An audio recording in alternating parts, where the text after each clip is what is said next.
Escasez de recursos frente a escasez como fenómeno de los precios.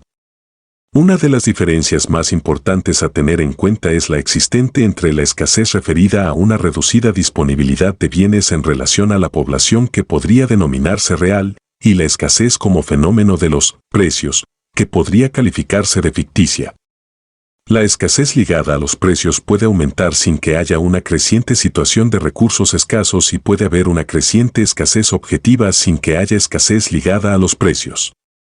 Como se ha mencionado anteriormente, hubo un grave déficit de viviendas en Estados Unidos durante e inmediatamente después de la Segunda Guerra Mundial, a pesar de que la relación vivienda-personas era la misma que antes de la guerra, cuando no había escasez. La situación opuesta también es posible, que baje repentinamente la cantidad de viviendas disponibles en un área sin control de precios y sin escasez ligada a precios. Esto ocurrió tras el gran terremoto e incendio de San Francisco en 1906. Más de la mitad de la oferta de viviendas de la ciudad quedó destruida en apenas 3 días. Sin embargo, no hubo escasez de viviendas. Cuando el diario San Francisco Chronicle retomó sus publicaciones un mes después del terremoto, su primera edición contenía 64 anuncios de alojamientos de casas en alquiler, en comparación a solamente 5 anuncios de personas que buscaban alojamientos donde vivir. De las 200,000 personas que se quedaron sin casa repentinamente a causa del terremoto y el incendio, 30,000 se trasladaron a albergues temporales y se estima que otras 75,000 personas abandonaron la ciudad.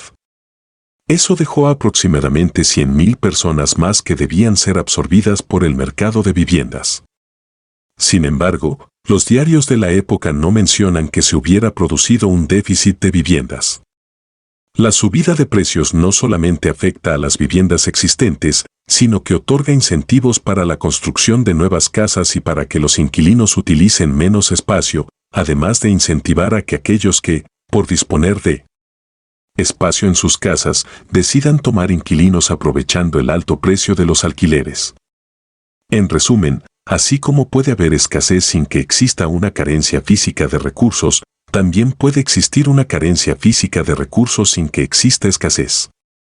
Las personas que se quedaron sin viviendas en 1906 a causa del terremoto de San Francisco encontraron donde vivir más fácilmente que aquellas que se quedaron sin vivienda como consecuencia de las leyes de control de alquileres de Nueva York, que provocaron la salida de miles de edificios del mercado.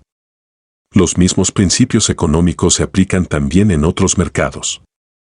Durante la crisis estadounidense de la gasolina de 1973 y 1974, en la que los precios del petróleo se mantuvieron artificialmente bajos por decisión del gobierno federal, había largas colas de automóviles esperando en las gasolineras de ciudades por todo Estados Unidos. En la práctica, sin embargo, se vendió más gasolina entre 1973 y 1974 que, en ningún año anterior, cuando no había colas en las gasolineras, ni escasez, ni la percepción de crisis.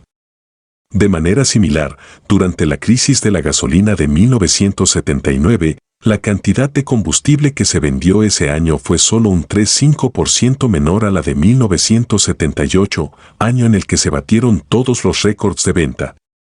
Además, cuando cesó la escasez ligada a los precios tras finalizar el control de precios en 1981, se vendió menos gasolina que durante el año de la crisis, con sus colas en las gasolineras.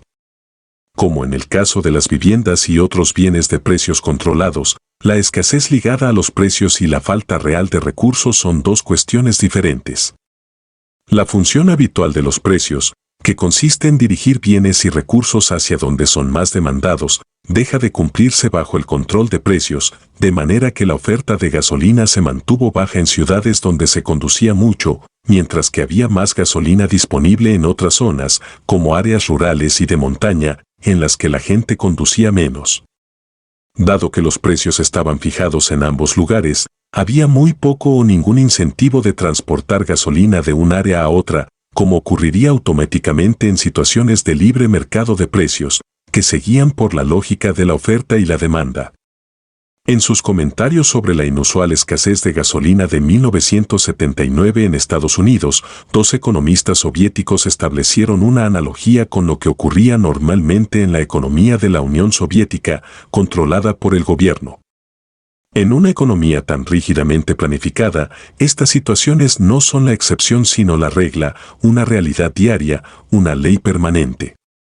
La mayoría absoluta de los bienes o escasean o se producen en exceso. Muchas veces el mismo producto está en ambas categorías al mismo tiempo, escasea en una región y resulta excedentario en otra. En un mercado libre, la oferta y la demanda harían que los precios subieran donde se produce poco y que bajaran donde abunda. De esta manera, se producen incentivos para transportar cosas de una región donde hay excedente a otra donde hay escasez. Sin embargo, cuando los precios están fijados por ley, estas oscilaciones desaparecen y con ellas se pierden los incentivos para transportar los bienes de una región a otra. En teoría, una comisión gubernamental de planificación podría tanto emitir órdenes para el transporte de estos bienes como cambiar los precios con la finalidad de producir incentivos para que otros los transporten. En la práctica, sin embargo, las comisiones de planificación soviéticas acababan abrumadas por la tarea de establecer 24 millones de precios y no podían responder con la rapidez que responde un mercado donde los precios fluctúan libre y rápidamente en respuesta a la oferta y la demanda. El gobierno de Estados Unidos, con mucha menos experiencia que los soviéticos en tratar de dirigir la economía, tenía incluso menos capacidad de microdirigir el mercado de la gasolina. Así como el control de precios en los alojamientos conlleva una reducción de inversión en pintura, mantenimiento y otros servicios auxiliares, de igual manera el control de precios sobre la gasolina llevó a una reducción de horas de disponibilidad de las gasolineras hacia sus clientes. Debido a las largas colas de automóviles esperando para comprar gasolina durante la escasez, las gasolineras podían vender combustible de manera continua durante relativamente pocas horas y luego tenían que cerrar el resto del día, en vez de tener que permanecer abiertas durante la jornada para lograr vender la misma cantidad a un ritmo normal, es decir, para vender a clientes que paran a recargar combustible cuando les resulta conveniente. En la ciudad de Nueva York, por ejemplo, la gasolinera promedio permanecía abierta 110 horas a la semana en septiembre de 1978, antes de la escasez, pero solamente 27 horas a la semana en junio de 1979, durante la escasez. Sin embargo, la cantidad total de gasolina vendida varió apenas unos pocos puntos porcentuales entre ambos periodos.